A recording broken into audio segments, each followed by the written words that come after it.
so far, but I can't lose it.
Sim racers from around the globe, honoring a revolutionary era of open-wheel racing.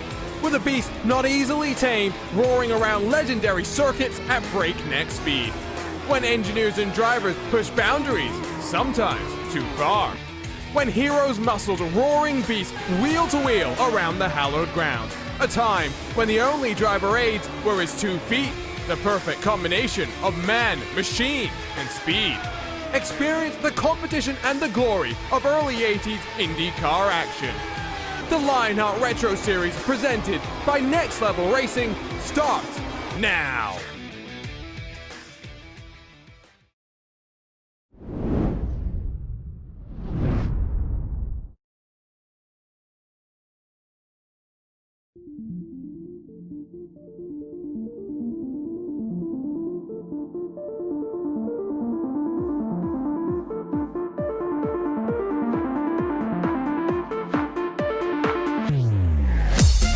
In a year of new challenges for the drivers of the 2022 Lionheart Retro Series, it's time to add yet another unique venue to the series history books. As the year winds into its final third, Mike Razmas has started to extend his championship advantage, but most eyes will be focused on the return of a former champion and a Lionheart heavyweight as Adam Blocker returns to the Lotus 79. Welcome to the first of a doubleheader in Japan. Welcome to the HyperX Grand Prix of Motegi. Hello everyone and welcome back to RaceSpotTV and coverage of the 2022 Lionheart Retro Series. The Lionheart Racing Series is powered by HyperX, makers of premier gaming gear like the legendary ultra-comfortable Cloud line of gaming headsets. Whatever you play, however you play, HyperX knows we're all gamers. My name is Arjuna Kankipati. Later on tonight, I'll be joined by the delightful Justin Prince. Today, at least for now, I ride by myself as we dive straight into our next level racing pre-race show because we're in for a blockbuster of the 2 weeks. First up, the road course at Motegi, flowing fast and technical with some undulation. Next week, it's over to the unique egg-shaped oval that was built for Honda to attract American open wheel here to Japan. Here's a look at the Next Level Racing Series schedule as we wind into the final of the 6 races. 2 up in September and then a couple of weeks off before we head up north to Canada. After that, down south into the shadow of the Gateway Arch for Road America, America's National Park of Speed. We'll play host to the penultimate round and the final road course race of 2022 in these Lotus 79s. Double Points Auto Club, December 15th. The showcase for it all. It's going to be a fun one. That is for sure. Let's take a look at your Next Level Racing driver standings because it is Mike Razmas who is extending his advantage. However, it is Matt Taylor at the front again. These two were tangoing last year with Aaron Morgan. Unfortunately, they missed out Taylor in the narrowest of margins. David Seward's keeping them honest as well, and Michael O'Brien, who's shown speed on the road courses, grabbing his first career win in Lionheart Retro Series competition earlier in 2022. Sits in 4th. Ricky Harding slightly further way back in 5th, but only 1 point splits him from Chris Lanini. Only one rookie in these overall top 10 standings, which is a slight shock given the relative strength that we have of the rookie class. A look though at your HyperX team standings because look how close it is. 3 points is all that separates MadWorks Motorsports from Graphics LC, but then it's almost a further 270 points back to Raven Lavoie Motorsports, who find themselves in some no man's land. It's significant. It will be MadWorks versus Graphics LC all the way to the very end. They have very much been the class of the fields so far in 2022. And in a year of some standout rookie performances, it's maybe no shock that David Rodriguez comfortably leads the Butt Kicker Rookie of the Year standings. After the partial run for Rodriguez in 2021, he returns with his RSR by Butt Kicker team and with some numbers as well. 137 points clear of Luke Daniels and the 40 Sim Racing Machine. Rodrigo Munoz, Luis Gonzalez Nunez, and Cristobal Valenzuela make up the top 5 in these Rookie of the Year points standings. We talk then about your Gomez Sim Industry Series details and what is Season 6 of this Lionheart Retro Series in Year 9 of the Lionheart Racing Series. We're campaigning in this Lotus 79, a ground effect beast designed to tame Grand Prix tracks around the world, but we've taken it to ovals in America and yes, now to some of the finest road courses that iRacing has to offer. Cash and prizes, just over $7,000 for our drivers, with our champion walking away with a Next Level Racing GT track cockpit, as well as a Moser Racing direct drive wheelbase and Formula steering wheel. We've got 2 of our Triple Crowns down, just 1 more left to play as we head to that final round in Auto Club when double points will be on the line. Will it be a blockbuster championship showdown like we saw with Aaron Morgan and Matt Taylor? I don't know. You'll have to tune in on December 15th to find out all about that. Avatar Auto Racing, of course, splitting ways with 2 of the drivers going forward to MadWorks Motorsports looking to defend a lineal championship. We'll track that storyline, of course, as we work through the remaining portion of this season. Well, perfect timing because as we wrap our way through these post-race graphics, it is now time to look at some on-track action. It is time for Go Fast time. It is time to go qualifying. We'll throw 10 minutes up on the board and drivers will get 4 flying lap attempts. Now, bias ply tires. Traditionally in this series, drivers would expect maybe lap 4 to be the fastest of the flying laps, but today we expect the unexpected in a season where drivers have tried all sorts of different tire strategies. So we'll track that, of course, as we work through the course of this race. And if you're watching live on RaceSpotTV, head over to racespot.wtf/Indy to follow along with your favorite team and drivers, thanks to our friends at Timing 71. If you're watching on ESTV after the fact, well, it's even cooler. You can use Timing 71 to go back in time and sync the timing up exactly with the coverage, so we highly recommend you add to your viewing experience and delve into the world of timing and what it can add to your viewing experience. So remember, the last time we went racing in this Lionheart Retro Series was on the streets of Long Beach just over a month ago in August 18th, a long time ago. It was Sean Campbell, the debutant, that put it on pole and then dominated on his way into HyperX victory lane. But in a season where only Mike Rasmussen has been a consecutive winner, will Campbell be the first consecutive pole position winner? Twin Ring Motegi, I'm sure, will have plenty of stories to tell. That is for sure. Campbell's got a tall order, that is for sure, in the form of this man, the Lionheart King Adam Blocker, the 4-time Lionheart IndyCar Series champion, heads to Twin Ring Motegi. He won here in the Lionheart IndyCar Series a couple of weeks ago in a physical battle with Phil Krause, it's fair to say. What will it require from the 74 machine as Blocker gets ready to go once again in this Lotus 79? Down the hill into the penultimate set of corners, Blocker making his 31st career start, has 9 previous career wins, 24 top 5s, 25 top 10s and 3 pole positions. Will he add to it today? We'll ride on board with him for a lap at Twin Ring Motegi. It was formerly known, now though renamed to the Mobility Resort Motegi. Running yourself in towards turn number 1, a almost double apex right-hand hairpin. Blocker using the curb to maximize the entry. Down a couple of gears, sweep it back, patient on the power, and notice that these curves are flat, so you can afford to use them. You will see drivers pushing the limits of the track, especially here on the run into turn 2. Murder some cones on the right-hand side.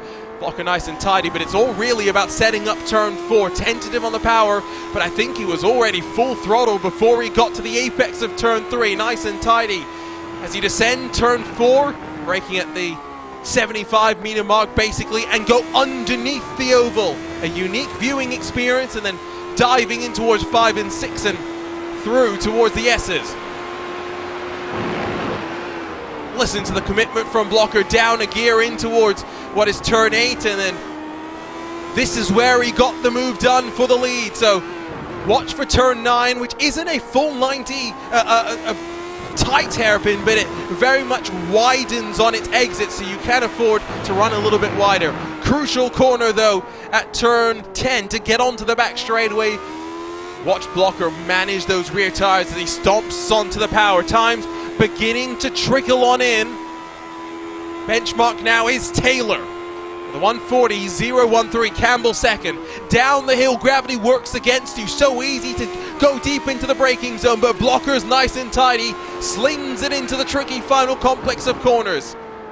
Look at the line being taken again. It's all about the patience, picking up the enormous power that this car has. He'll run himself to the line. Will Adam Blocker run to the top with a 139.947? It will be pole. Michael O'Brien second, 200ths off the pace with 6 minutes still left to play in this qualifying session. It could go any way. Matt Taylor trending well on what is lap number 2 for him, already winding into the final sector on the lap.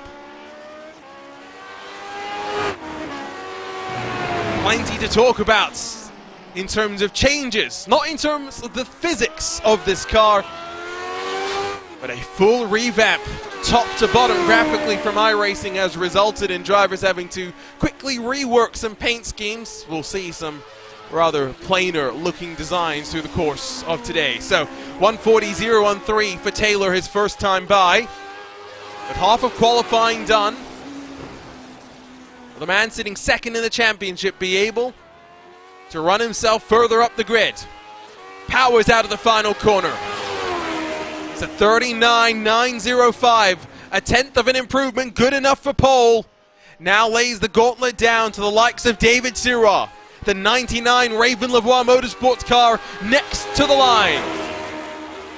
Slight improvement. It will be O'Brien that goes fastest of them all provisionally, a 39.722, 2/10 quicker than them all. But here comes Blocker once more to the line.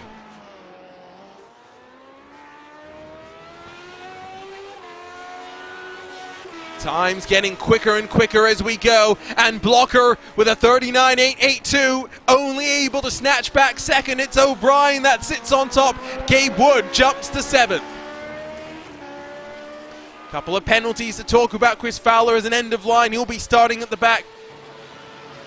Cristobal Valenzuela, we will also no longer see him this season.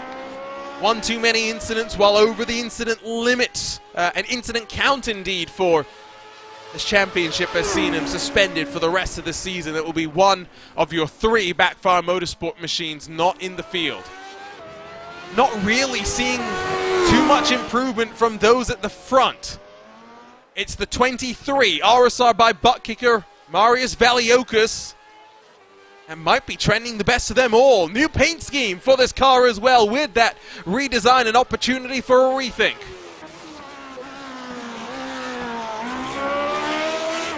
Love the sound of this Lotus 79 as Valiokis spears to the final sequence. Nice and tidy, not really fighting the car. Now a big trend upwards indicated, a 39.4227 will be able to get him up into the top 3 rows.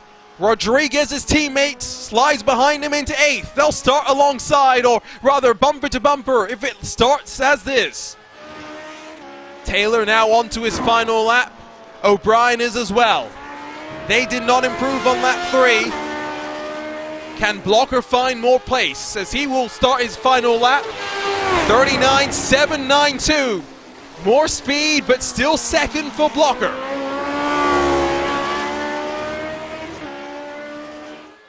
In our inaugural trip here to the Twin Ring Motegi Grand Prix layout, the top 10 cars split by 0.8 of a second.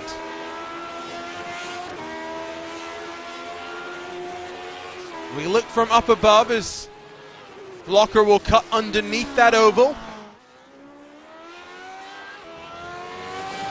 Sean Campbell looking pretty good though, as he will start his final sweep down out of turn 10 and run himself through the hill into the braking zone at turn 11. Look how late they get onto the brakes as well, so confident that the car will stop when they need it to. Campbell trending well, O'Brien's trending well as well though. Bit of a power slide, Taylor to second, 2,000ths off O'Brien. Here comes Campbell to the line with a 39.722. He matches O'Brien, 1,000th will split them at the end. O'Brien does not find time on his final lap. It leaves just 1. The gauntlet laid down for Adam Blocker to roar into the series and roar back to the front. Searching for career number 4 pole. Can Adam Blocker do it at the death with 50 seconds left? 1,000th quicker, but no improvement on starting position. Adam Blocker starts 4th on his return to the Lotus 79s. Top 5 split by 4.5 of a second. Can Luke Daniels, who's running well, of course, in our Rookie of the Year standings, be able to find some grid position, provisionally 20th, will come to the line for the very final time. It's going to be a big improvement, you know, a 41.4, a full second quicker, gets him up to 16th spot. So qualifying will wind down, And my word, what a qualifying session it was. We're almost ready to go racing for the first of 2 races here at Twin Ring Motegi. Next time out, we head to the Oval. Today, it's about debuting the Motegi Grand Prix layout for the Lionheart Retro Series. We're ready to run you down through the starting grid for the HyperX Grand Prix of Motegi. And as we look at your butt kicker starting grid, it is career pole position number 9 for Michael O'Brien as he looks for win number 2 in his Retro Series career. Sean Campbell, 400th off the pace. Matt Taylor, then 2,000ths further back. We may be in for a blockbuster of a race. Adam Blocker, the returning champion, lines up on the outside of row 2 with Mike Razmas showcasing some new colors and some interesting colors for sure, alongside Marius Valiokas, who completes the top 6. Behind them, David Sirwa and David Rodriguez share row 4, while Tyler Graf lines up inside of Gabe Wood, bookending the top 10. Alex Guyon, Chris Reagan, 11th and 12th positions for them, with Anna Frazier and Richie Hearn 13th and 14th spots. Jim Herrick and Luke Daniels 15th and 16th in the 40 sim racing cars, while Rodrigo Munoz in the bright orange of Backfire Motorsports in the 09 lines up inside of Ricky Hardin in the Raven Motorsports Silver number 7. Completing the top 20, it's the traditional teal for Trevor Malone. Paul Jenkins alongside with a big delta through the top 20.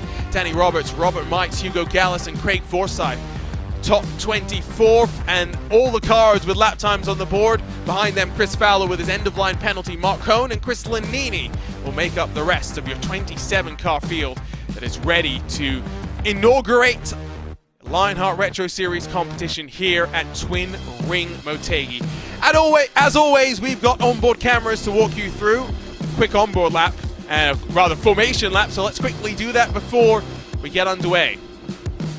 Craig Forsyth has the Extreme Scoring on board. Your complete league management software. Visit extremescoring.info. David Sirwa carries the Gomez Sim Industries onboard camera, makers of high-end esports equipment and controls. Visit gomezsimindustriescom. Richie Hearn carries your Next Level Racing onboard look. Take your racing to the next level. Visit nextlevelracing.com. And Matt Taylor in 3rd rides with HyperX. Whatever you play, however you play, HyperX knows we're all gamers, and HyperX is always ready to game. Well, what are we in for? In our Lionheart IndyCar Series race here a couple of weeks ago, it was a battle, a physical war between Adam Blocker and Phil Krause. Blocker came out on top then, but it's Michael O'Brien that will look to convert from pole position for the second time in 2022. He'll bring us to the green flag of the HyperX Grand Prix of Motegi. We're racing in Japan. It's a great start from O'Brien. Campbell able to cover second. Blocker immediately gets up into 3rd though and sets the momentum and the tempo for this race. Safely through turn 1 though, all 27 cars jockey for position on the run into turn number 2. Couple of cars looking for opportunities. Blocker checked up as now Campbell with a bit of breathing space will now settle into momentum as I believe maybe Chris Reagan has a terrible exit on the run out of turn 3. Danny Roberts, we're seeing plenty of movement up and down. Matt Taylor, crucially, 2nd in the championship and in the middle of the road. The Madworks Motorsports machine drops to the very back of the field.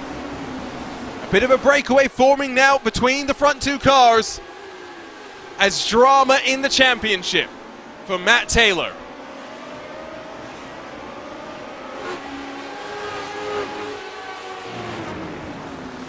Blocker with some work to do to cut down the gap if he's going to be able to stay in tow with those at the front. But it would be very hard to bet against Campbell and O'Brien given the pace they've shown over the course of this season. My name is Arjuna Kankipati. I'll be joined by Justin Prince in a couple of moments' time. But leading at the end of lap 1 of 42, Michael O'Brien, 4/10 clear of Sean Campbell, with Adam Blocker in 3rd, Valiokas 4th, Sirwa, Razmas, Rodriguez, Graf, Wood and Guyon making up the top 10.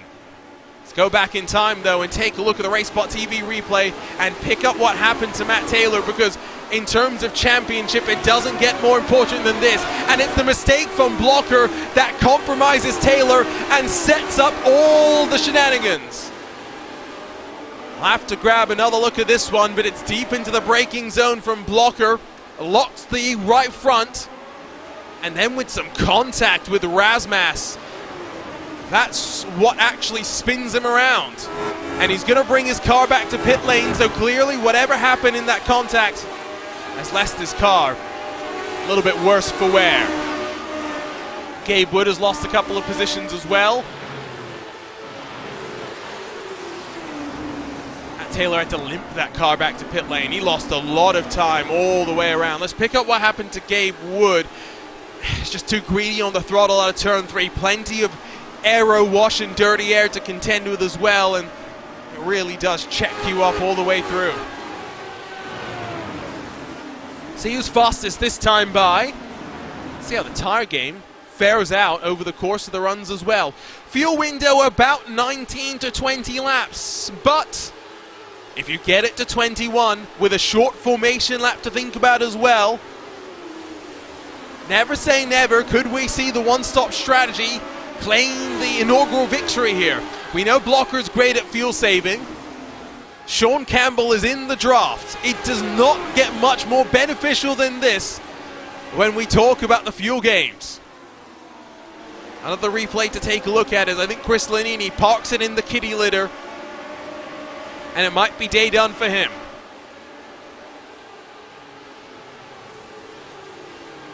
Definitely takes the toe to pit lane, but we'll track that. And of course, we'll watch the progression as we close in on lap 21 of our pit stop windows. Some momentous moments for the likes of Paul Jenkins, Mark Cohn, and Matt Taylor. For Paul Jenkins, it's career start number 60. For Mark Cohn and Matt Taylor, it's career start number 40. It will definitely not be the race that Matt Taylor will be wanting to remember.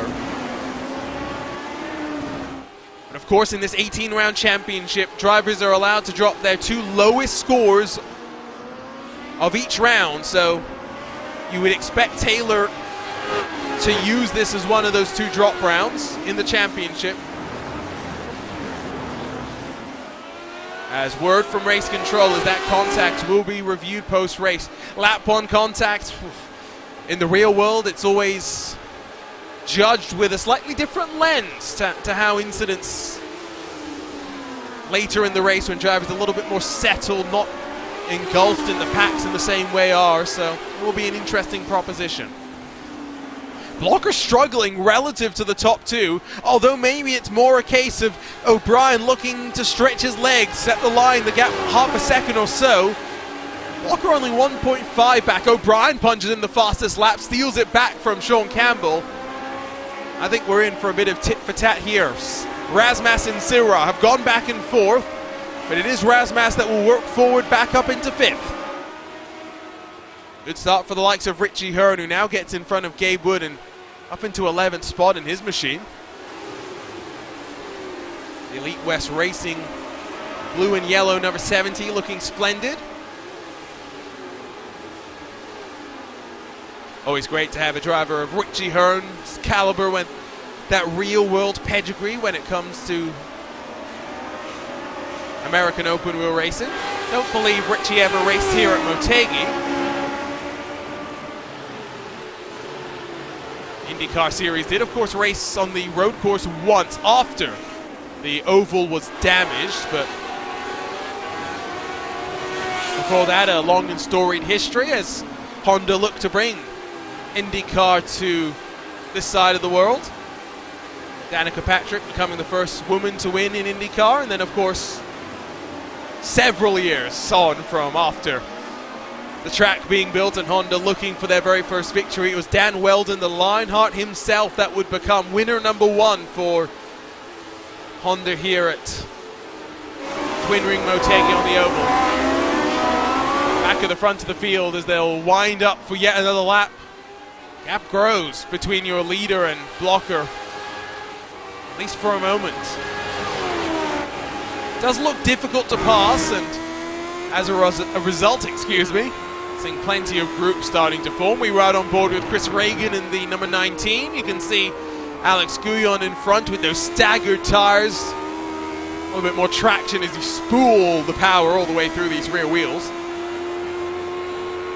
But 9th through 13th really not split by more than 2 odd seconds as through turn 3 Reagan darts his car. Watch the hands, watch the feet. No in-car tools to really talk of. Mark Cohn trying something different, by the way. Notice he came down to pit lane as Reagan has a bit of a moment there. Will now have to fight Richie Hearn, who has a look to the inside, but unable to take advantage. A big old tank slapper there for Chris Reagan. Would have had his heart in his mouth for a moment. Of course, now allows the opportunity for Hearn to close back up. We look rearwards from Chris Reagan and jump on board with our Next Level Racing onboard camera and look over the shoulder of Richie Hearn. Now, one of the crucial things that this rework has done, visual overhaul that this car has received. Yes, unfortunately, it has meant that all the paint schemes have had to be totally redone. But you'll just notice, right, if I can, I might have to break out a slightly different colored pen, unfortunately, because of the state of Richie Hearn's paint scheme. We're right here. There's no gap. There used to be a gap right about there. So many things have changed with the graphical nature of this car. Fortunately, not much changes with the actual physical nature of this car for drivers to figure out. Luke Daniels still trying to figure out the final sequence of corners, it would appear, as he has a bobble through that final corner. Now, was there a bit of contact from behind? We'll grab another look and we'll watch the entire sequence. See in front, Trevor Malone battling with Rodrigo Munoz. Oh no, he just loses it a little bit early. Again, if you are thinking, Arjuna, there was never any contact there, just remember, still waiting for Justin Prince to join me here over in the comms booth. DJ Clark, my usual partner in crime over at the Sebring International Raceway, commentating on this real-world cars thing, you know. We can't all be, unfortunately, as cool as DJ Clark commentating with his responsibilities, but we look forward to having DJ towards the end of the season with his experience in this Lionheart Retro Series. Always fun to call a race with DJ, and I wonder what he thinks of this overhaul to the graphical nature of this car. I know Tyler Groff has had a lot of work to do, one of the main painters for the series. Trevor Malone, the latest victim, and this time it's a hard lick into the wall on the exit of turn 10. Forced to take the tow, but one by one, in this very first race at Twin Ring Motegi, drivers having issue. There's already a car around, it should be noted there, and I'm not sure who that is. But actually in front of Forsyth, it's a sympathy moment, isn't it, from him? As he loops it around and will knock himself into the wall. I'm sure that's going to frustrate him.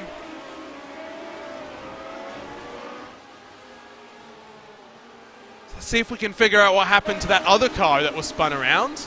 It's Danny Roberts in the all-red entry. Again, just struggling with power down. Now, Chris Fowler, I think, actually does clip in because he comes back down to pit lane.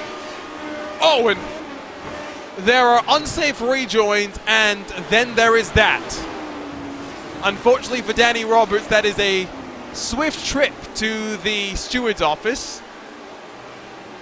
and then a stern talking to.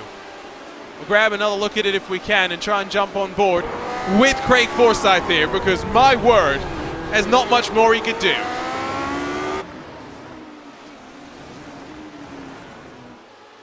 Fowler able to release himself from pit road after about 5.7 seconds.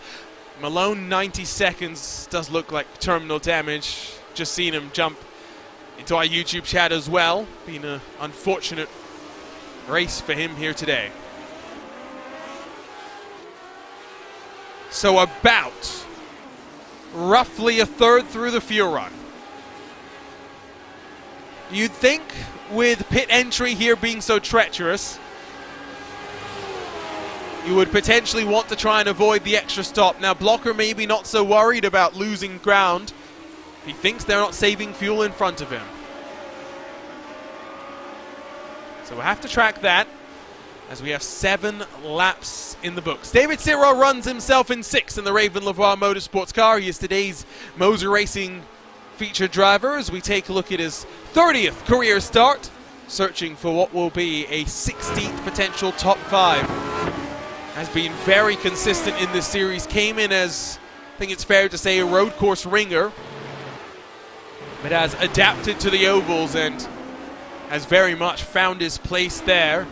5 pole positions to his credit as well, with a few, most of them being on ovals at this point, not just on the road courses, so very much one to watch. Debuted at Watkins Glen early last year. His best finish coming at Pocono, where he put it on pole in the first of our Triple Crown races, early April 2022.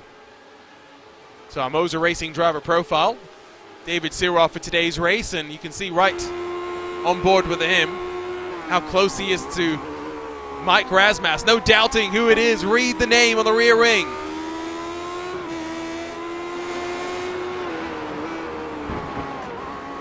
We've seen so many cars go around. So important to be smooth and calm and precise. A fantastic facility this truly is. Now, of course, no longer the twin ring Motegi, the Mobility Resort Motegi. Built in 1997, oval last used in 2010. So it's been a long time. We'll see the, of course, staple GT, Super GT and Super Formula Series, of course, come here, but Grand Prix motorcycle racing coming here as well, of course, a lot. NASCAR Cup Series held an exhibition race here where it was the first race where Dale Earnhardt Sr. and Jr. competed against one another. The moment that was. So Craig Forsyth rolling back down onto pit road. Been a difficult day for so many, but we're joined now by Justin Prince, who commentates usually alongside me on Wednesday nights in the Lionheart IndyCar Series, the voice of the Lionheart Speedway Series. JP, delighted to have you join us here at Twin Ring Motegi, and what a fascinating road course this is. And it was an interesting race with the IndyCar Series. We're in for an interesting one with fuel mileage with these Lotus 79s. Lotus 79s always put on some strong racing, of course, just having the recent updates, especially with some of the car graphics with them. And it's been an intriguing one when you look at how things have fared out. Sean Campbell doing Sean Campbell things, keeping things tight. You also have a lot of drivers trying to be able to sort themselves together to make sure they're good to go in the fuel mileage. That was a huge talking point, remember, with the modern day cars. We're already seeing a stop and fact for Wood. I actually think Wood may have had an issue on pit entry as well. We'll see if we can take a look at what happened to him. Tricky pit entry will very much, I think, add to the nerves when it comes to making the decision about whether it's a 1 or 2 stop. You say Sean Campbell doing Sean Campbell things. I think it's a bit of an understatement for those who are unfamiliar and maybe have only seen him last time the series was racing on the streets of Long Beach. Sean Campbell, one of the dominant forces in the Precision Racing League, another series we see here on RaceSpotTV. So very much someone adaptable, open wheel, tin tops, the lot. He can perform in them both. Let's take a look then at what happened here to Gabe Wood. So you'll see pit exit, entry rather, off to the right, and he actually loses sight of where pit entry is. I have a feeling that will also be an unsafe pit entry for poor Gabe Wood. Yeah, he thought he seen the pavement, it looked like, there for a good moment or 10, and just instead of going off to the pavement, obviously, off into the sand trap he goes, just thought he was going on the right mark, just didn't see where he needed to go, goes to the wrong side of the commitment cones, essentially, in that sequence. Meanwhile, there goes a car. Bye-bye goes Robert Mikes. That was a big old hit. He got basically stuck himself into the wall. Pushes wide, overcompensates on throttle, and Yeah, there's no recovering from that one. As for the lead, Sean Campbell takes advantage of maybe a mistake from Michael O'Brien, but after 10 laps of patience from the RSR by butt kick a car, Michael O'Brien loses out. Sean Campbell takes the point. Still not backing down O'Brien, though, looking to try and get the switch back. He's got some decent pace. The problem has been he's gotten a bit of the wiggles, starting to get really loose, it appears, on these corner exits. Now O'Brien trapped on behind, trying to find a way to poke around. And guess who's looming in the background? It is the inevitable Adam Blocker, who runs in third now, just over a second away from second, well and truly within drafting range. And if Blocker can catch, have no doubt that he will try something different when it comes to the pit strategy. 11 laps into this race, of course, halfway through the estimated fuel run. Plenty still to play for. In a series, in a year as well, JP, where this series has visited so many tracks for the very first time, and we're not done. We still have the Circuit Gilles Villeneuve left to add to the Retro Series history books. And not expected to be a competitive one because there are plenty of overtake sections. A very tight racetrack, absolutely.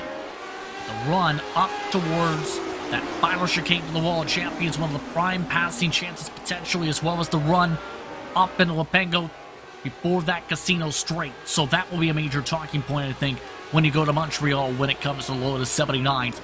We've seen, though, the scrap build up here, though, because remember the last time we were on the road course together in the booth, Blocker had to close up 5 seconds with a different tire strat?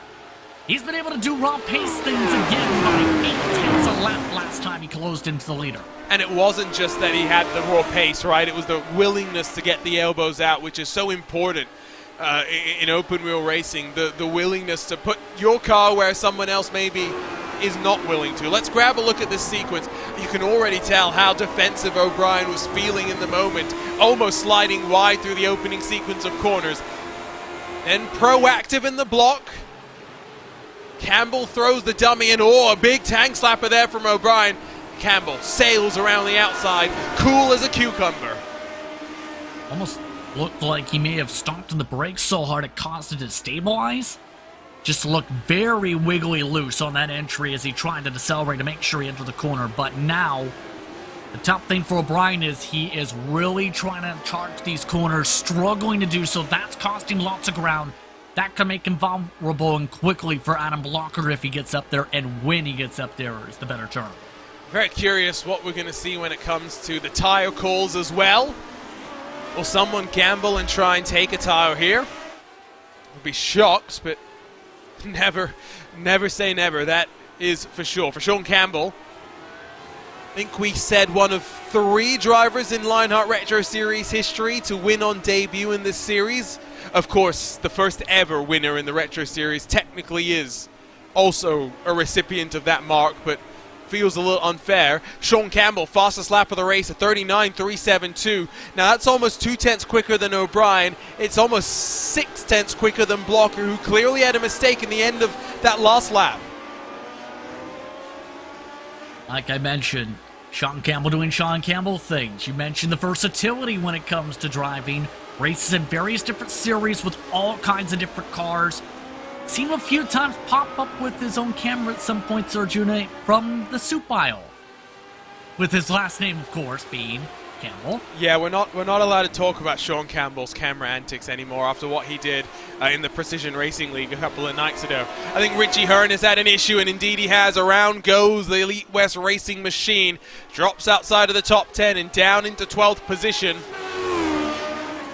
We'll pick up what happened to Richie in a few moments' time. But yeah, Sean Campbell has very much scared some of our RaceSpotTV commentators, Joey Tebben for one, with the intensity exuded through the camera at the end of one of his wins recently. You already know what I'm talking about.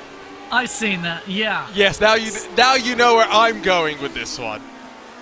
What, you don't like intensely staring down your opponents that are watching you on the broadcast when they launch back to be able to establish your dominance? I feel like he's staring me down as a commentator, though. I don't feel like he's really really doing too much. O'Brien very wide through the final corner, dips the two left sides into the grass, checks some of his momentum up into turn one. That's not going to compromise him too much. Should see him still be able to hold on to that position. Here is the look at what happened to Richie Hearn, at least the aftermath of it, and again just seems to be on power delivery, a little bit over eager as we jump on board and we ride a look. You can just see the rear end stepping out and the hands trying to spin it back into control. And a little boop for good measure too, to add some damage to the race car, to the barrier, putting those new artwork portions of this car to work. Seeing a little bit of that too, I believe, with the tires that you see in terms of the markings on the tires, rather. Yes, there's now Goodyear markings on the tire, although they're going fast enough that there's just a white blur for the time being. I'm impressed by the turnaround for Madworks Motorsports, because it's been a busy period for some of these drivers trying to completely rework their paints to get it where they'd like it to be. But I'm sure it will be an iterative process over the rest of the year. Tyler Graf was saying that he'd already finished a handful of paints for next year's Lionheart Retro Series campaign. So, you know, now he's got to go back and rejig all of those ones as well. Blocker's going back and forth. You know, there are laps where he's close, and then there's laps where he's struggling to just maintain within a 2-second buffer. I'm not sure exactly what's going on, but again, if it's anything to do with fuel saving, the odds are likely to go towards Blocker. I think it's less about the fuel mileage, Arjuna, but more so from what I've noticed, keeping an eye on that 74, should say, series. Very loose. He's been in Apex in some of the first gear sections, in particular in the third sector. That's where he's been losing a lot of time coming out of the hairpin curve through the 90 corner. Seen him get loose a little bit underneath one of the two of the bridges, in fact, as well. So he's starting to just get a little bit slidey, and that's what's, I think, really truly costing him a lot of this time on the racetrack. All of a sudden, he's starting to fall back to earth. Although he's setting personal best lap times. Yes, it's all. I mean, we should give the credit to those top two as well for having such sterling pace, because it very much is a three-car break. Valiokas unable to hang, Razmas as well. He's still somewhat fighting with Sirra, but there's somewhat of a separation between most of them. As, not sure the story behind Barnaby. Razmas can get his way past Valiokas and closer to a podium spot. Maybe we can ask him about it post-race, but it's a very, very different look for your championship leader who looks on course for yet another top 5 finish. Luke Daniels now, in fact, on the charge to try and get past Paul Jenkins. Will make the mistake as they cut under the oval. Looked like a bit of a slide off the racetrack, able to just gather it back up quickly, though. Yeah, just looped it around. At the slow speeds even, just may have just started to lose it on the entry, and it just slides until time you realize you're going around, you're already off into the grass. Yeah, that wasn't even on power down. That was just the transition. Again, I don't think I said this at the start of the show, but fixed setup competition for everyone, JP. So, you know, you have to adjust your driving style to what the car is giving to you. It's always more complicated than when in an open setup competition. Okay, correct myself. Open setups are complicated, but to figure out how to drive a fixed setup can be a complicated challenge in its own right. Yeah, and that's the major thing. You have to be able to know how to drive the setup and be able to maximize as much as you can out of it. Because in some circumstances, you might have a setup builder, be able to have it, and one driver's able to execute from the onset, the next driver has to find lots of tuning stuff. And some of the things, mind you, Arjuna, you might have a setup builder come back to you and say, okay, you have to learn how to do this, or if you really want to win this race. And that becomes the major expectation for a team. You have to be able to learn how to maximize what you've got. For Campbell, he's taken to it like a duck to water, so clearly the car is benefiting him. Setups built by RaceSpot's own Andrew Kinsella. Commentates on the Lionheart Speedway Series, still a regular competitor in the Lionheart IndyCar Series. So working over to lap 17. How is this going to play out when we come to that fuel window? Because in a few laps' time, we will find out. Richie Hearn with more trouble in his Elite West Racing car. This time into 2, just overcommits and overcooks it. Loses a spot then to Jim Herrick as a result of that one. Jim Herrick, our winner, of course, at Pocono in the first of the Triple Crown affairs. JP, as we look to the Motegi Oval coming up next, we won't think back too much to 2021 and the insanity of 5 wide in the opening 5 laps that took out the majority of the field. But it is one of those ovals that always puts chills in driver's steps because it's so unique and so challenging. Now this track is always a tricky one. We've seen plenty of the top competitors struggle, especially in dirty air, to be able to work around. Here's the thing, though, when it comes to Twin Rim Motegi right now, Arjuna, we may start to see pit stops coming in. Luke Daniels just came in, and Alex Guillon may or may not have accidentally told all his competitors that he's got a lap of fuel left.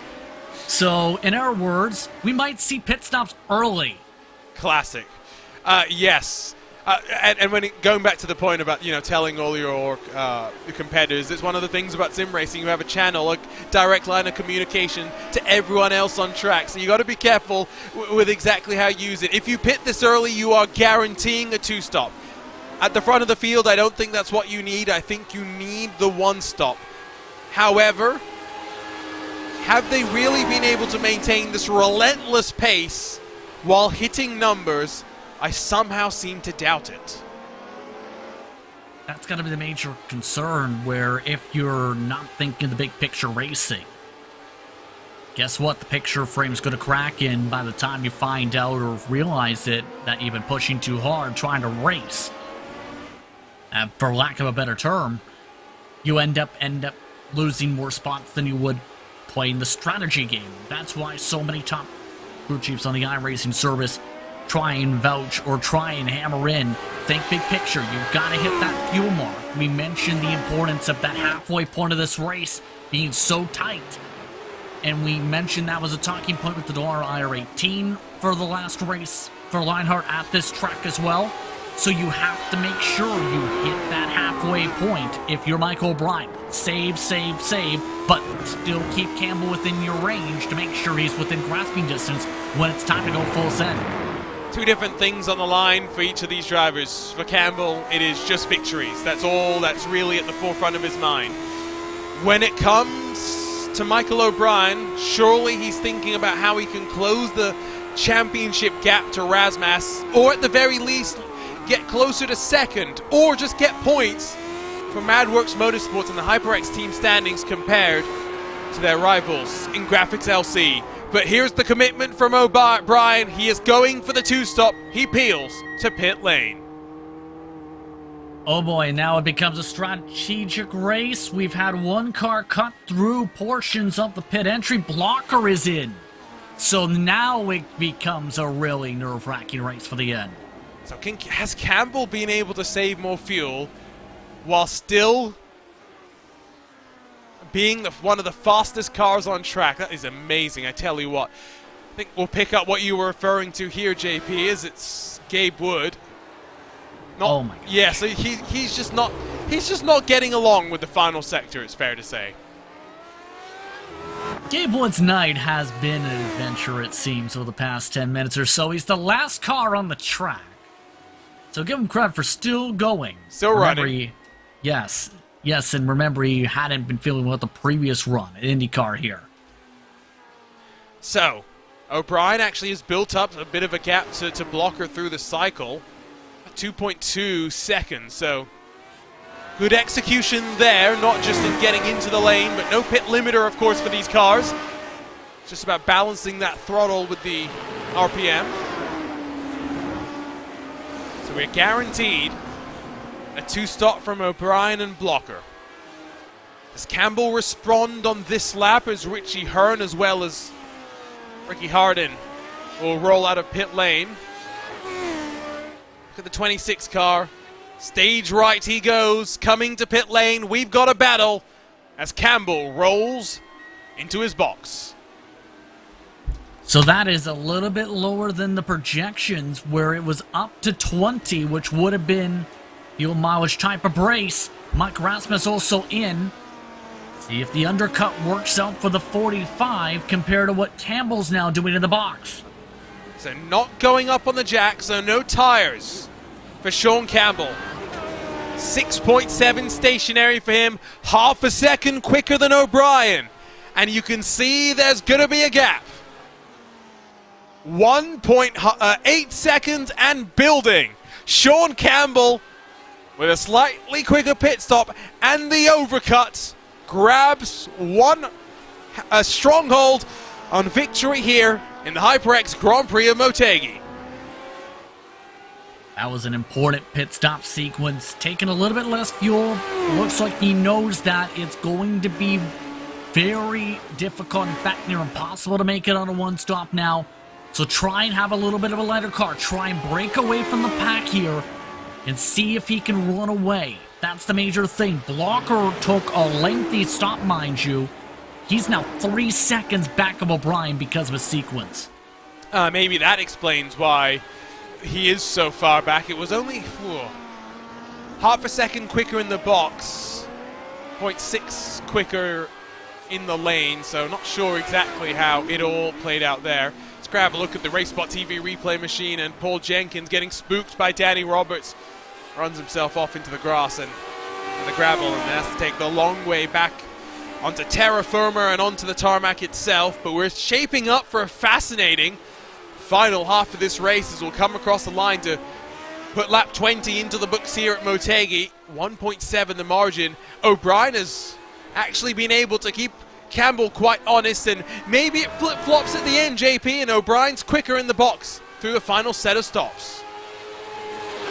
Good point. Keep in mind, Campbell still has the buffer. That's the major thing. Blocker just couldn't break through that 2 second buffer before. Campbell, I've noticed, a little bit cleaner on the rolls compared to how O'Brien's attacking these corners. That might be the major advantage here for him to try and hold on to this gap over O'Brien, knowing how much harder into the corner O'Brien's trying to launch it. Looking through for some of the other battles, Valioka still and Rasmus together. Rasmus has been able to get past through the cycle of pit stops. See how it fares out for them. Don't think we did see any tires. It's a bit of an interesting call. Wonder exactly how much they seem to be wearing. 4-car train that's formed up behind Chris Reagan. Got Guyon, Fraser, and Fowler. Fowler on lap 15 of his run. Of course, boxed very, very early, but will be able to pit soon and make it to the end of this race, JP. And a much different intrigue and much different play compared to what we've seen previously, to say the least, here at this racetrack in some of the Air Series action. But Alex Guyon, his call to tell everyone he needed to come in for fuel still seems him in the midst of a battle potentially to get up to 9th with Chris Reagan, with Adam Frazier behind. Chris Fowler's doing a solid job keeping things clean. Keep in mind, Fowler coming up from 25th up to the 12th spot amongst your biggest movers in this part of the race. Gabe Wood jumps into the chat to say, well, that's what I get for forgetting to practice pit entry, but unfortunately, there are some pit entries that are trickier than others, JP. This just happens to be one that has an actual corner right before it. And that's where some of the top drivers always practice pit entry, pit entry, pit entry to make sure you know what to execute. You have to make sure you dial that in if you want to be able to capitalize a lot of the time. Some drivers can lose several seconds if they don't hit that the right mark. Speaking of hitting things at the right mark, it's Fraser and Guyon. The 88 gets past. Now can Fowler take advantage as well, because Guyon was very wide through this sweeping hairpin at turn 1. Onto the brakes they go. Guyon tucks into line, doesn't fight too hard. Halfway through this race with 21 laps still to play. Michael O'Brien starting to fall back at the front of the field. Take a look at the track map, JP. You can see that as these drivers begin the plunge down the hill out of turn 10, They don't have much traffic yet, but if they continue at this momentum, at this rate of knots, they will be dealing with it as we get to those final stages of the race. That has to be a potential concern where if you can't get around the traffic quickly, that will absolutely cause a boxing effect potentially. Because if you end up having to ride behind even for a corner or two, that can cost you 3, 4, 5 tenths of a second. And that's where your patience really gets tested if you reach these drivers the wrong spot. Still a ways out, yes, but it's at least 3 corners up the track, so it has to be at the back of Campbell's minds now, coming around 20 to go. Not too far away, that is for sure. Valiokas and Razmas will continue to be that fight, I think, to watch inside of this top 5 as they built the separation to David Sirois, who at one point was part of this battle pack. 27 ended up starting this race. We're down to 22 left running. All of those cars left on the lead lap. First to retire was Chris Lanini. We saw Matt Taylor retire on the very same lap, though. More significant, of course, is Taylor by virtue of being second in the championship, but for the HyperX team standings, for both MadWorks Motorsports and Graphics LC to have lost a car, quite important in how things shake up in a championship race split by single digits. Trevor Malone then in 34 had his issue. He will finish 25th. Robert Mikes 24th in the 17 machine, and then Gabe Wood with his couple of moments in the final sector. Our most recent retiree in this race. The biggest mover for now, of course, is Chris Fowler, but that will reset very shortly when he takes to pit lane. Doesn't mean Chris Reagan, who's had his ups and downs at +3, JP, at least for the time being, is one of the biggest chargers other than Mark Cohn. And Chris Reagan keeping things fairly solid as well tonight, just trying to stay out of trouble, has stayed out of trouble for the most part. That's what you need to do if, in a lot of cases as a driver, just pick off drivers one by one. If they come up to you opportunity-wise, run at your own tempo. Don't overexert the car if you don't feel comfortable with the overexertion of the car. We'll say this when it comes to the case of Fowler. That is a lengthy amount of time if I'm looking right in how he may have stretched things, or at least played things here. I think you'll be okay as we see him go on the charge and get in front of Reagan. I think just recognizing that as the car gets lighter, it very much picks up in pace, and so that when someone behind you has the impetus to get past, it's maybe better to recognize discretion is the better part of valor. You're watching RaceSpotTV and coverage of the 2022 Lionheart Indy Retro Series. We're live for the first of 2 races from Twin Ring Motegi. Today it's the Grand Prix layout and the HyperX Grand Prix of Motegi. We'll be right back here with a run to the checkered flag as Sean Campbell continues to extend his lead at the front of the field in the land of the rising sun.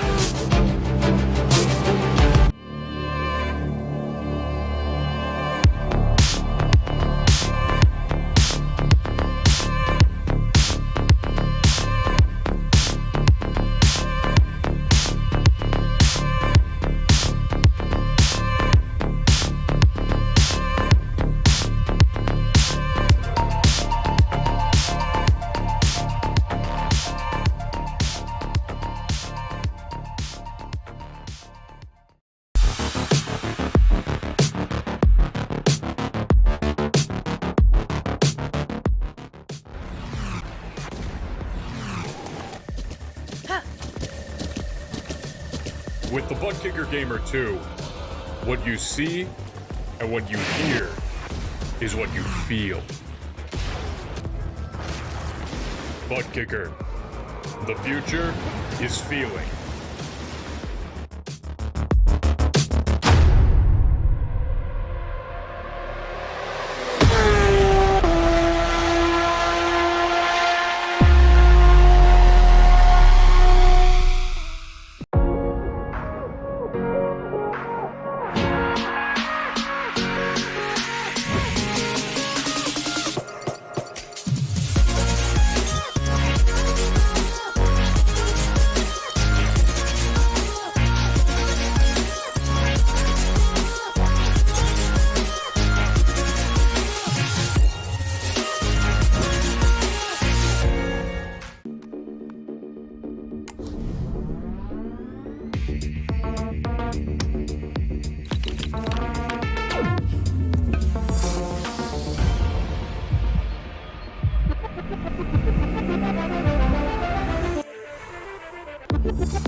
welcome back to Twin Ring Motegi and the HyperX Grand Prix of Motegi, round 13 of 18 in the 2022 Lionheart Retro Series, presented by Next Level Racing. My name is Arjuna Kankipati, delighted today to be joined in the RaceSpotTV commentary booth by the one and only Justin Prince. We're in for a fascinating race to the end with one pit stop left for many, but the floodgates have started to open, with Mark Cohn and Chris Fowler having already made trips to pit lane for the very final time. It is Sean Campbell, though, that leads by just over 3 seconds from Michael O'Brien, and the Madworks Motorsports number 45, Adam Blocker, has got the fastest lap of the race, though, and sits in third with the former series champion back in the hunt and looking for yet another career victory, JP.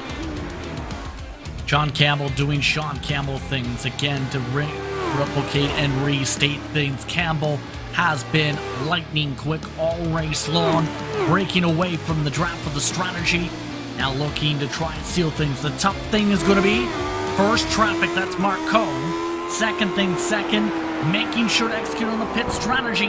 This is holding Campbell up a dear bit. Nervy moments on exit there for your race leader, but he will get through without too much drama. And into turn one, will put a car between him and those chasing him down. Next time by will be 15 laps to go, well and truly within the pit window. David Siwa had indicated a couple of moments ago he's about 10 to go, or 12 to go, excuse me, so about 10 now. It's not that far off the end. It is very much the definition, JP, of a splash and dash to the end. It's going to be a tight window, about 7 to 5 to go for some sequences for drivers. I think that'll be a very nerve-wracking time for some competitors. Others like Fowler, I think, have a chance maybe to pick drivers off here as a result of some of the stops and the difference marks. So it's just the now of making sure you don't make a mistake in terms of how you enter that lane, how you enter the box. Especially with how things can settle around. The more traffic reached by Campbell in the wrong spots, the more things can get intriguing for this fight for the lead. I think it should be fun as well, that's for sure. Even if it's not a wheel-to-wheel fight, the battles within strategy often can be more fun than people will give them credit for. Craig Forsyth will be, I think, the third car to come to pit lane for the final time today, as is number 53, 40 Sim Racing car, stops in the box, hits his marks. Mark Cohn will get back in front of him. Those two now one lap down officially. Is Valiokus one of the other RSR by butt-kicker machines? Still embroiled with this fight with Razmas for fourth on track. About 10 seconds back from the leader, as Razmas has a couple of technical issues, but as it runs right now, Valiokus has been unable to find a way past, and these are nervy, frustrating moments for drivers up and down through the field. Yeah, especially knowing one bad mistake, one bad move, one technical issue, and your entire run can come up in smoke. I say that because Mike Rasmus may have just had his technical gremlins pop out and come up in smoke. He is off the track with the technical issue. Rasmus is out of the race. My word. Matt Taylor, second in points. Issue early in the race, and now Mike Rasmus with the technical fault, looking at a 22nd place finish. And again, drop weeks will play its part, but JP Rasmus has already availed himself of a couple of drop rounds. He cannot afford instances and things like this. Now the pressure gets even more intense for Mike Rasmus, because we both know how good Rasmus is, especially with this car. He loves racing this car, especially with how fun it can be. He's made runs in the past in NASCAR's Road to Pro ladder and made upset runs at sometimes. But this is something that's going to be high pressure if he wants to try and win this championship absolutely now. Where now, he can't even let a tire off the track Speaking of tires, where did Michael O'Brien just go? He's in the pit lane.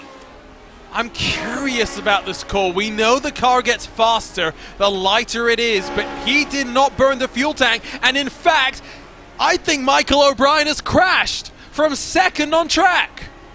Yes, I think you're right. He's out of the car. I don't think he crashed it. I think the motor may have blown. He's out of the car. Otherwise, he would have stayed in it.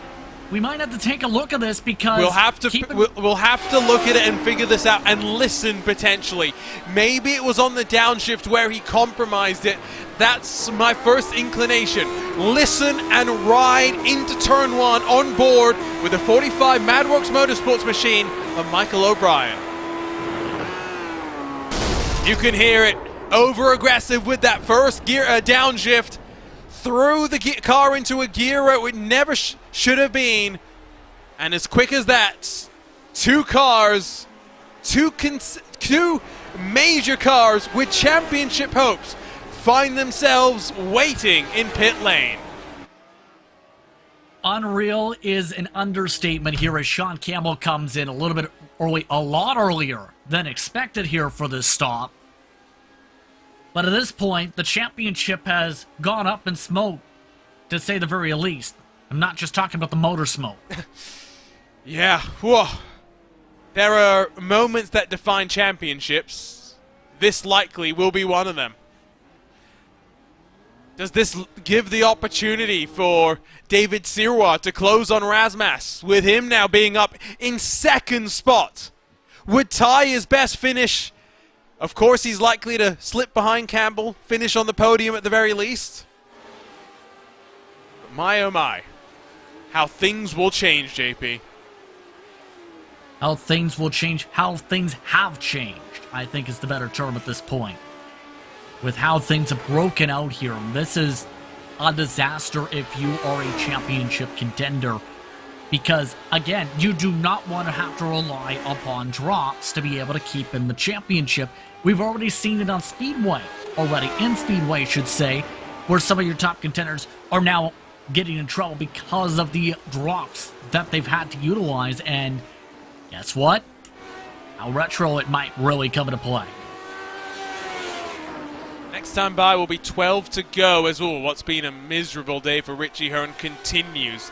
And I think this time it was through the final corner where he had this little moment. But yeah, it's definitely not been the easiest of days. As we'll take a look here. Under the bridge, under the oval rather, in towards the final corner. Way too much speed on the entry. And there you can see those new Goodyear logos on the tires as Richie Hearn spools them up and gets it back onto track. Yeah, not been a pretty day once again from him. But of note, Mike Rasmus is back on the track. He has to. He's not the last car running, though. He's ahead of Mark Cohn. In fact, he might still come up with spots because there are a couple others he can pick off here to recover something. Might be. Oh. Now, top 15 is probably asking for too much. But that's maybe going to be the goal for Mike Razmas, who currently, by the way, runs in 19th, as we see Adam Frazier, by the way, in the 88, rolling down towards pit lane. So if Razmas finishes 19th, he scores 26 points. If he finishes 15th, it's 30 points. So 4 points that could be the difference in a championship that in 2021, Justin Prince, was decided on countback after Aaron Morgan and Matt Taylor were tied on points. We're tied on wins. I think it went back to second place finishes to crown the champion. And again, if you are a championship contender, you don't want to have to rely on the count back because these are the types of races where you look at the counts and say, what could have been in some circumstances? For Rasmus, we're talking about a potential top 5 off the board here, which could be huge in that type of a sequence right now. Chris Fowler's got to be thrilled with this, JP. We think he's good to go to the end from here with 11 or so laps to go. Has gained 16 spots so far after the end-of-line penalty that saw him start at the back of the grid. Yeah, he's been one of the quicker cars on the track too, so he's done a solid job just taking his time, taking his marks, cutting through the field, and just staying out of as much trouble as he can. And that's been something where Fowler has talked about the need to be able to calm down and relax in some circumstances. We've seen him cut back a bit in our series. Today, he's just been able to carve his way forward and has had the raw pace to ascend up the pylon. Haven't really talked about track conditions, so let's do that quickly. It's just past the midway point of the day as we cross 3:15 odd p.m. on our racing day. Partially cloudy, and it has swung around, but it's the wind that I think has also played a bit with drivers' mentality and braking points as we've gone through the course of this day. Fowler now behind Adam Frazier, who is also boxed for the very final time, so Fowler's target will be indeed to get up into the top 8, which would be a remarkable finish, all things considered. So Blocker versus Campbell is still something, I guess, that we're looking at. Last time Blocker, by virtue, I think, partially of having just a lighter car, JP, half a second quicker than the 26 RSR by Butt Kicker car, as here comes Blocker to pit lane. And a Blocker for the race lead, and now with 10 laps to go, schedule stops begin. I think Campbell's in a really good spot here, though, just 21 seconds back at the time of the commitment cone. Remember, the delta about 28 seconds in the lane. See, for Blocker, what happens here as he drops, or rather rolls and goes. I think it's going to be closer than I think you maybe thought, JP. Yes, Campbell will already be through into turn 1, but it's only about, what, 1.5 seconds. I think Blocker's still well within shouting distance of being able to challenge for the victory here with 10 laps still to play. You know what? That might have been the play here. Maybe thinking take less fuel, have less time in the blocks. He took 1 second less, just about a fuel, mind you, Arjuna, and that has gained him up that time. Now it's the matter of, can Blocker hit his mark strong enough? Can he make sure he doesn't loop the car around here to be able to close on into Campbell, because he was nearly there before, got loose, started bobbling around. Now it's time to calm down with the tires. He was chipping away previously to get up to O'Brien before his issue. Luke Daniels has lost it out of turn 10 as Chris Fowler now does in fact get in front of Adam Frazier. 13 odd seconds up the road to Tyler Croft. Don't realistically expect him to be able to close that with the time that we have remaining, but it might be curious to see exactly how much these drivers will fight through the course of these last remaining laps. Here's a look at what happened here as Daniels just on power loops it around. To get word, by the way, from Michael O'Brien that it wasn't a bad shift, one bad shift, it was just an accumulation, minor damage that builds up. It's something you got to be careful in these older gearboxes, JP, where you are very much having to work them more than a modern car. Especially with the RPMs and how much you hit the chip, so to speak. That can absolutely accumulate on the motor. The more you hit the chip, the more it wants to end up popping, because you don't want to end up being on that rev limiter or overturn the revs for going down. And with how close you need to be on some of these gear shifts, not surprised if indeed it became the case of accumulation. I always tell this story just because I like to brag about the time that I was not the one that made the mistake. It was Adam Blocker that made the mistake, but we were doing a V8 Supercars race, one of the Australian series, and in fact the series that is maybe the toughest and most prestigious in Australian sim racing. We qualified for the race. We're doing all right. We're running in 13th, coming to the very final lap of the race. It's just come out of a safety car period. It's just a short shootout, basically, is what I'm saying.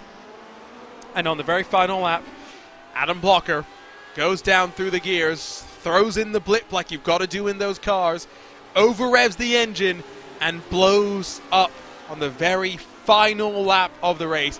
It can happen to the best of us, JP. It is just something where you push it too hard and suddenly it snaps without giving you any warning. A lot of cases, yes, where you're so used to the rhythmatic pattern, just one time, just even trying to go through the gears and hitting, say, the teeth of your gear shifter. Like, say, if you have an H-pattern shifter, it's so easy to then have it just stuck in neutral, bam, motor goes. You're trying to figure out, how do I get this unjammed?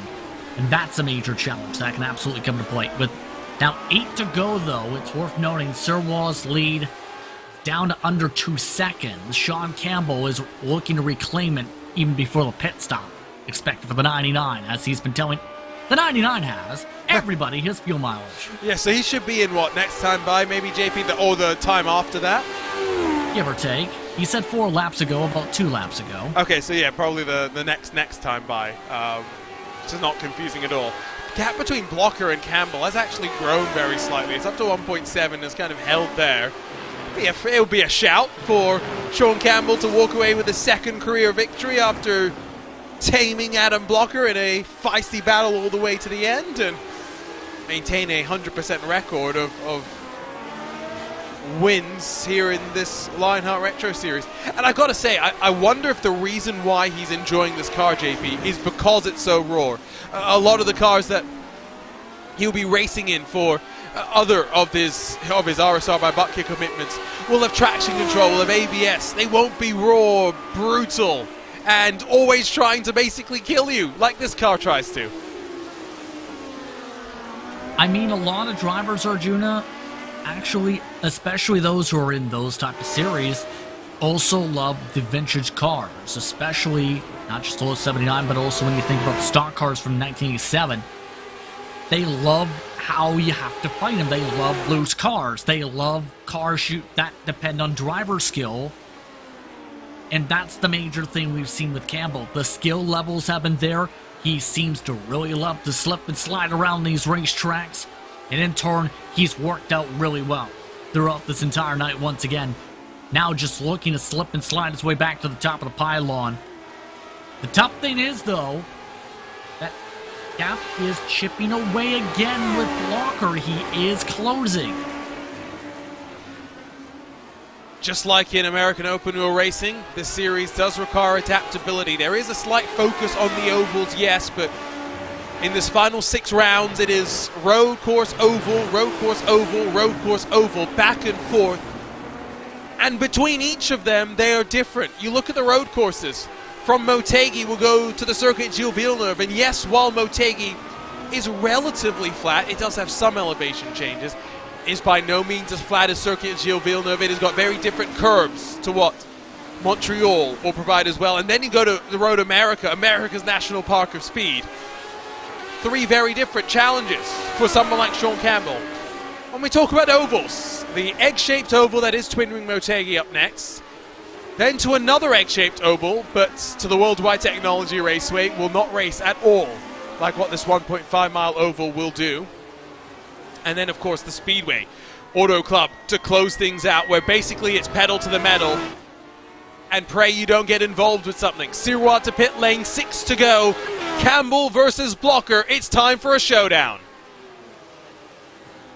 Showdown, going to get interesting. Lap car now on the edge of the track. Richie Hearn is able to stay out of the way of the race leader. That traffic will be the major impact for how this can play out.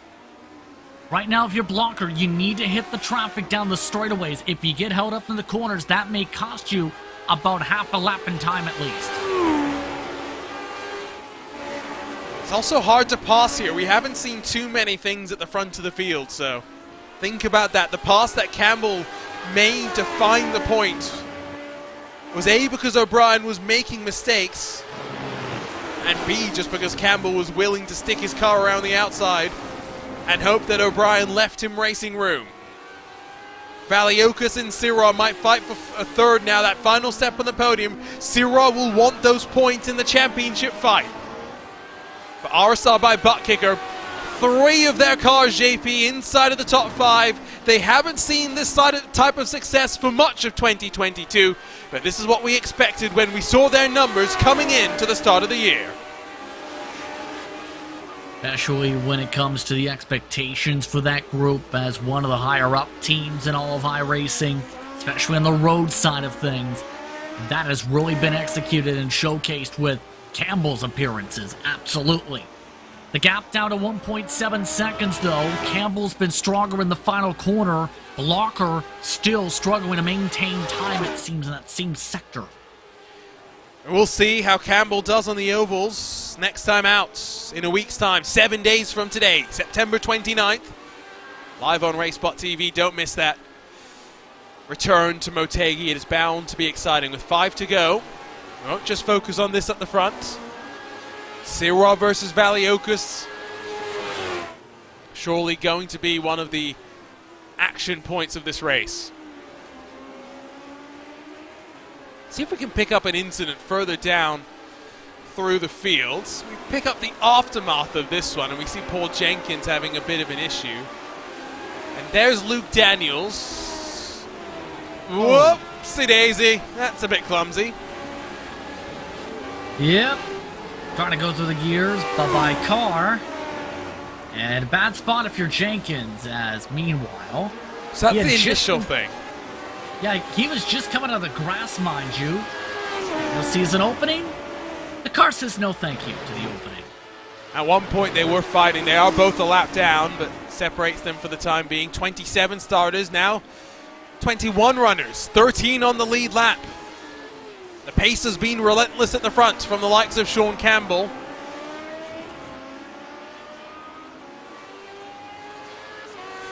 Noting in the YouTube chat one of the other RSR by Butt Kicker drivers jumping in. As Isaac Snyder says hello, there's Alex Guyon, very slow in now. Has lost out to Frazier, might lose out to Reagan if he's not quick enough to get back up to speed. Here's a look at what happened to him, JP.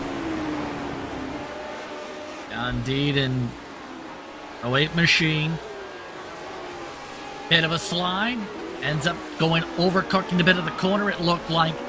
That cost Guyon some spots. Now he's up for a grasp to lose the 9th spot. Blocker, by the way. Fastest lap. He is getting quicker with the lighter car, and that may be the big gamble. Is there enough time, though? 39.1 to a 39.4. So 3/10 quicker. He's got to close and then find the opportunity. Where is Campbell weak? Remember in the IndyCar Series race, JP, he had plenty of time to dive into the strengths and weaknesses of the private label team hype machine of Phil Krause. Well, Phil Krause was building houses in victory lane, it seems. And keep in mind, Blocker had to work for that win in IndyCar. Now the matter is, can he find the speed he needs? That's the difficult part as we take a look at the battle for 13th. Keep in mind, Roberts just came out of the pit lane. So his car might be a little heavier relative, depending on how much fuel he has put into the car. These are the drivers. The first of those, 1 lap down. Closing on 4 to go in their battle further back. Sirwa and Valiokas, something to track as well, as they'll round turn 10, but are we full focus on the leaders? They cross the line once more. 1.5 splits Campbell from Blocker. 3 laps to go, and Campbell roars back. He takes back the fastest lap of the race. Those purple laps continue to trade again, though. Campbell looking good in the technical section of the racetrack, is starting to send it a little bit harder. Pull that gap a little bit further. Blocker forced to back it up a little bit. Time winding down in this one. Opportunities running out. Craig Forsyth off into the gravel now.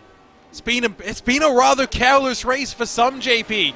And one where drivers, much like what we saw at the Hungaroring, have been fighting the track as much as they've been fighting one another.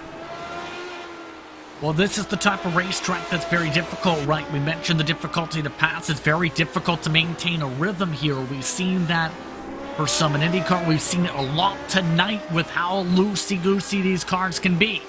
Blocker has absolutely fallen off a cliff this lap, though. 3/10 lost already.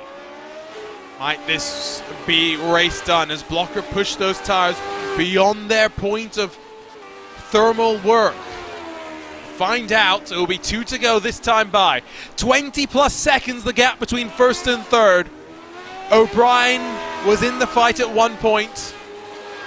It has very much been 3 cars on top here. in Japan. Some more lap traffic, of course, will play its part. Sean Campbell well and truly in control of this race. In the fight for the final step of the podium, Valiokas increasingly under pressure from David Sirwa. There's going to be enough time for Sirwa. Different on the strategies. Bit heavier car potentially for the 99. Just needs to close up. He's too far back to even send a lunge at this point. You see the door? Will it be Valiokas covering inside or outside? Different corners, you will see different defenses, of course. Sounds silly to say that, but under these corners with the curbing, you want to maximize the width of the track where you can. Guyon, another issue. Same corner it would seem. Nope, this time it's the other side where you cut back through the oval. He drops now down to 10th, holding on potentially to more valuable points for Raven Lavoie Motorsports. His teammate David Sirwa in that 99 car searching, of course, for the podium spots. Time is running down. Front of the field, Sean Campbell down the hill for the penultimate time. It's 2 seconds that splits him from the returning series champion Adam Blocker. But Sean Campbell has just one lap, has just 4.8, just under 3 miles left to go back to maintain a 100% record in the Lionheart Retro Series. Done so by establishing his dominance again on the racetrack, just stretching this gap further and further. A full 2 to 3 tenths quicker a lap the past couple to stretch away from Blocker. What a night it's been for Campbell, just continuing to show why he is one of the top talents to jump in throughout the season now. All the Lionheart competition seemingly going from strength to strength. Richie Hurd and Ricky Harding will swap around on the jockey into turn 2. David Sirwa still too far behind Valiokas to throw a lunge, in towards turn number 2. Sean Campbell, does he have the kind of pace to do what Sage Karam did in the start of 2021 and dominate this championship? On the road courses, undoubtedly. The question about the ovals, we'll have to find out, JP, next time we return. It's Motegi in 7 days' time. That'll be the major thing. We know Twin Green Motegi's oval can be wild, but for Campbell, it's been anything but wild. It has been calm, cool, and collected time for the 26. We think he was just the 3rd driver in Lionheart Retro Series history to win on debut, but the history books will show Sean Campbell will be the first to go 2 in 2 on debut as he roars in Motegi to win the HyperX Grand Prix of Motegi in front of the defending, or rather returning series champion in Adam Blocker. The margin of victory 2 full seconds. Sean Campbell has announced his arrival on the Lionheart stage. And what a run for Sean Campbell tonight, holding off the Lionheart King. 3rd spot holding off for Marius 2. What a strong night for Sean Campbell. For RSR by Butt Kicker, 3 cars inside of the top 5. It does not get more special than this. 27 starters, 21 finishes, 10 on the lead lap. Attrition played its part. Never underestimate the road course at this Twin Ring Motegi facility. With the car streak across the line, this will be one that many are glad to finally put in the rear view mirrors, but they will return to an equally frustrating and challenging oval. 42 laps later, it is a 2 in 2, 100% strike record for Sean Campbell in the RSR by Butt Kicker number 26. He's on top as we take a look at our simrace247.com unofficial race results. 2 seconds is the margin of victory at the end, but cool, calm, and collected. The plaudits go to Sean Campbell. Valiokas scrambles in front of Sirwa to grab the final spot on the podium, while David Rodriguez bookends the trio of RSR by butt kicker cars inside of the top 5. Tyler Graf for Graphics LC Motorsports will be the best of those fighting for the team championship in front of the hard charger of the day. Chris Fowler, from an end-of-line penalty, climbed his way forward, one of the quickest cars on the track, into 7th spot at the end. Adam Frazier and Chris Reagan, 9th and 9th positions in front of Alex Guyon, who had a couple of slides at the end of this race that demoted him down to 10th. The first car 1 lap down is Jim Herrick in front of Rodrigo Munoz, with Danny Roberts, Richie Hearn, Ricky Harden making up the rest of the top 15, with points leader Mike Razmas down in 16th in front of Mark Cohn, Paul Jenkins, Craig Forsyth and Hugo Gallus.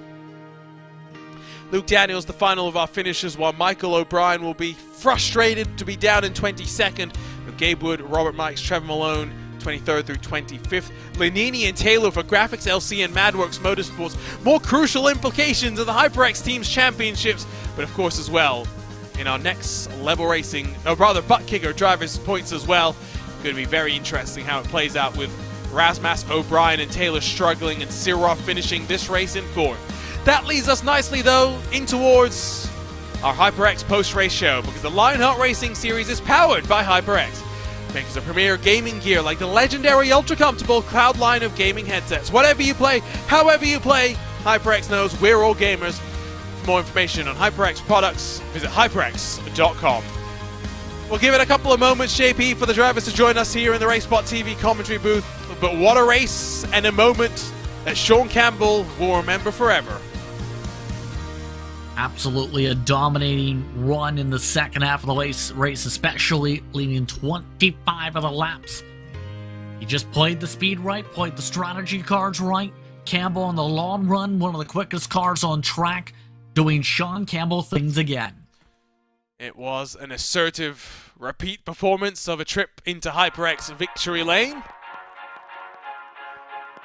Double podium for RSR by butt kicker Valiokas, finally getting just a little bit of luck and redemption going his way in what has undoubtedly been a tough year for him in this Lionheart Retro Series, with 10 starts, of course, the 1 pole, just 2 top 10s to speak of in terms of finishes. An average finish of 20th this season, best finish 7th, so he will be delighted to scramble his way forward. I tell you what, we're waiting for the RSI by butt kicker duo, but Adam Blocker is waiting patiently for us, so we'll join him down on the second step of the podium. Adam, how is it like to be back in your old stomping grounds in this Lotus 79? Yeah, it's been a while, I think 3 years, and the car's definitely changed a lot, so I had a lot to learn. Like, I think just from last night I found 2 or 3 tenths, so yeah, definitely looking forward to get more seat time. But yeah, it was a really good race. Like a couple of the guys had really good pace, like especially O'Brien and Sean. I didn't really get to see what Taylor's pace was because unfortunately he got caught up on a lap 1 incident. But yeah, those guys were really fast and it was a really fun race. Of course, you work in the NTT IndyCar Series paddock, but with the season having come to an end, can we expect to see you maybe a couple more times? We've still got the Circuit Gilles Villeneuve as well as the trip to Road America left to come in terms of road courses. Yeah, I'm not sure. I definitely want to try to do 1 or 2 more. Not sure which ones. Maybe in like one of the short ovals too, like Gateway or something like that. But yeah, I don't know. It was just a lot of fun, and yeah, I really hated to see Michael have his engine problem, probably just over revving. That really scared me because I was kind of taking liberties with that too the whole race. Yeah, it gave me flashbacks. Yeah, so I was taking liberties with that, so you know, that got me a bit nervous. But yeah, I mean, I think you know, I had a shot at the win, especially if I would have qualified better, or if you know, if I hadn't been so slow in the first stint. Does it feel a little bit weird to not have some in-car adjustments to some degree relative to what you're, you know, now getting, or rather much more used to with the IndyCar?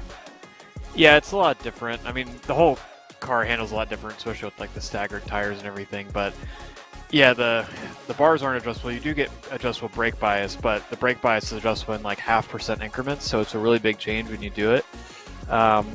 But yeah, I mean, I don't know, the brake bias adjustment was pretty powerful today, but yeah, the first few laps are just hard because it feels like I'm either locking up fronts or oversteering. It's kind of like no in between. At least I couldn't really get a hang on it, so. We'll ask you about that lap 1 incident then as we wait for the RSR by Butt Kicker guys to come and join us. But it did seem as though you were struggling with the cold temperature in the tires, went a little bit deep. Taylor, looked to the inside and then just a 3-wide racing incident. Talk about it from your perspective. Yeah, I mean, I just brake where I normally did and turn 5 and locked the right front slightly and missed the apex. And yeah, like Taylor got a good run. And I didn't really see what I just saw in my mirror as they crashed, so I didn't really see it. I got to watch it back. Well, we'll let you go, Adam. Thanks for joining us. Great to have you back in this Lotus 79. Hopefully, not for the last time in 2022. Yeah, thanks, George, for letting me back. And yeah, thanks, you guys, for calling the race. See you guys sometime. Adam Blocker, at the very least, we'll probably see him a couple of times on Wednesday nights for the Lionheart IndyCar Series. We'll jump over to HyperX Victory Lane, where hopefully we're joined now by Sean Campbell. Sean, do we have a copy? I think you do. We got you loud and clear, buddy. Another victory on RaceSpotTV, this time in the Lotus 79. Once again, 100% winning record. That was a rather tough victory, though. You had to fight a little bit for that one. Yeah, Adam was coming back at the end, and Michael at the very beginning where we were battling. I couldn't get past him. It was difficult to follow, but he was managing to do it a lot better than I was. Once I just waited for, I guess, a mistake. He was very consistent, though. I think I might have jumped him in the pits, though. You say you waited for the mistake, but you were also confident enough to go to the outside and really send it under braking. How was the car changing over the course of the runs, especially as the fuel burned off? It wanted to turn more. Basically, the simplest way to put it. It had to move the brake bias back, or forward rather, a little bit, but not by much. But it was pretty consistent. It didn't want to slide at all. Or no, rather, it did want to slide all, but in like a controllable way, You're someone who likes to challenge yourself across many different cars. Where does this car excel, in your opinion? Where do you find the joy in driving this? On turn-in. It really wants to turn in, like, really hard, so it's really fun to try and control it. Thanks for joining us, Sean. Congratulations on yet another victory. Now, though, you've got to do it on the ovals in 7 days' time. That's going to be tough. Sean Campbell looks to continue the 100% winning record next week. No pressure on him, of course. We switch over, though, to Marius Valiokas, who grabs his first podium of the season, which feels crazy to think about, Marius, especially given the pole position at Watkins Glen. It's seen a roller coaster of 2022 in this Lotus 79 for you. Yeah, it definitely has. A little bit of bad luck, a little bit bad driving, so definitely feels like a monkey off my back getting this podium, that's for sure. Good day for the team as well, with 3 of your cars inside of the top 5. Did you figure something out in terms of how to get the most out of this car and not burn through the tires too much? No, I think it was just us getting together, trying to compare our laps and finding time between each other, and then just keeping it clean. And consistency was the key in this race, it looked like. People were making mistakes, and our strategy was to just go in and make none of those. So what's the expectations now for the rest of the year? We still got 2 road courses, of course, still left to play, but 3 ovals, double points at Auto Club. How do you want to sign off 2022? A few more podiums would be nice. A win would be even better, but with Sean out here, it's going to be tough. I'll do my best for it. But yeah, looking forward to trying to get a podium on ovals as well. I'm just saying Sean wins enough, so if you got to break out the team orders, we totally understand it. Marius Valiokas from the RSI by Butt Kicker team will wrap up our podium interviews. As always, delighted to talk to all of our 3 podium drivers as part of our post-race coverage. But JP, of course, before we say goodbye, we look forward to a return here to Motegi. 7 days from today, we'll come back to the Oval, a race where last year it ended in tears for so many. 5 wide in the opening stanza of the race, the field decimated. It played out from there. Drivers will be looking to avoid the same thing, especially those mixed up in the championship picture. I remember watching that race as part of the recap side of things last year. I'm pretty sure you can still hear some of the horror screams from the last time Can hear me Lotus screaming. 79s. Yeah, it was something else last time out. Part of me wants to see it go 17 wide at one point. I know you don't. My voice does not. Plenty of Lionheart action, of course, coming up as well. We'll talk about that in a second. One final look at your Next Level Racing Series schedule, though, with now just 5 races left to play. A week's break between now and our next race, but then 3 weeks before again, back-to-back. Separation a bit more frequent through the end of this championship, and I always think, JP, for those at the front, for those fighting for something, it creates a lot more tension as you wait from round to round. Yeah, that tension I think going to really pick up with Montreal, as talked about right after the nerve-wracking oval race up next. But when you look at some of the road courses up next, Road America is going to be a very difficult race. The pressure's going to be tight, I think, if you want to be able to win the championship, knowing how big some of the trouble was for drivers like Rasmus, for O'Brien, especially here tonight. Well, unfortunately, all good things must come to an end, and the inaugural trip for the Lionheart Retro Series here to the Twin Ring Motegi Grand Prix course is now in the history books. It is Sean Campbell that continues to impress and continues to excel as he bests the returning Adam Blocker to the Lotus 79, as Michael O'Brien unfortunately finds himself watching on from the sidelines to the end of this race. Before we say goodbye, as always, we say thank you to those that make this possible, starting the title sponsor of the Lionheart Retro Series. Next Level Racing is an industry-leading cockpit and motion simulator manufacturer devoted to creating the most immersive experience possible for the global sim racing community. Take your racing to the next level and visit nextlevelracing.com. The Lionheart Racing Series is powered by HyperX, makers of premier gaming gear like the legendary ultra-comfortable Cloud line of gaming headsets. Whatever you play, however you play, HyperX knows we're all gamers. For more information on HyperX products, visit hyperx.com. You're passionate about sim racing, but it always feels a little flat compared to the feeling of driving a real car. Now you actually feel what it's like to drive a race car. Butt Kicker haptic hardware and software to install and let you feel every bump on the track, slip of your tire, and engine red line. Tactile feedback is so accurate and realistic, driving faster and having more fun than ever before. Moser Racing is revolutionizing sim racing with the development of industry-leading hardware and software products like their R9 direct drive wheelbase and GS steering wheel. Featuring zero-delay wireless technology and made from high-end materials, Moser Racing delivers the precision you need to reach victory lane.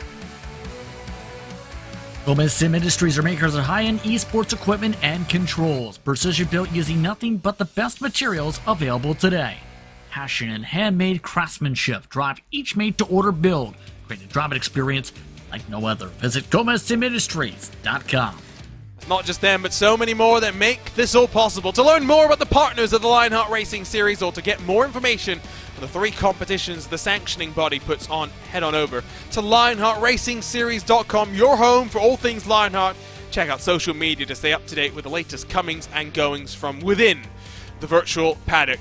The next time Lionheart is in action, it rolls the DW12s out at the Charlotte Motor Speedway. The Lionheart Speedway Series presented by Moser Racing will get underway with the Moser Racing Charlotte 200, the first of the final 4 rounds of the championship on Monday, September 26th, here live on RaceSpotTV. For the Lionheart Retro Series, though, 7 days from today, they'll return to Twin Ring Motegi to battle on the oval for the Butt Kicker Twin Ring 175, presented by Next Level Racing. On behalf of the team at RaceSpotTV, for Justin Prince, as well as myself, Arjuna Kankipati, thank you so much for joining us here live for round 13 of this 2022 Lionheart Retro Series. What a race it was, a thriller to the end, but Sean Campbell, a 100% winning record in this Lionheart Retro Series. We'll see you in 7 days' time. For now, so long and goodbye. Will Sean Campbell be able to do it again,